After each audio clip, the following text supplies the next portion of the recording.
সাবেক খাদ্যমন্ত্রী ঢাকা ২ আসনের সাবেক সংসদ সদস্য অ্যাডভোকেট কামাল ইসলামকে পুলিশ গ্রেপ্তার করেছে।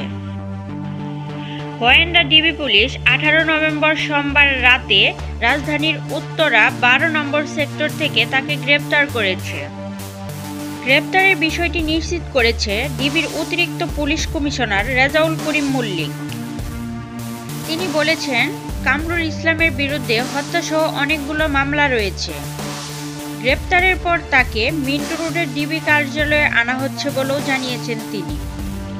১৯ নভেম্বর সকালে আদালতে হস্তান্তর করে রিমান্ডের আবেদন করা হবে বলেও জানা যায়। ছাত্র জনতার গণ অভ্যুত্থানের মুখে শেখ হাসিনার পতনের পর আত্মগোপনে ছিলেন কামরুল ইসলাম। এর মধ্যেই পুলিশ গ্রেপ্তার করেছে তাকে। প্রিয় দর্শক, এতক্ষণ সাথে থাকার জন্য ধন্যবাদ। এরকম আরও নিত্য নতুন সংবাদ পেতে আমাদের ওয়াইটিভি নিউজ চ্যানেলটি সাবস্ক্রাইব করুন এবং আপনাদের ভালো লাগলে লাইক, কমেন্ট, শেয়ার করে পাশেই থাকুন। আর হ্যাঁ, ফেসবুক থেকে দেখে থাকলে ফলো দিতে ভুলবেন না। ধন্যবাদ।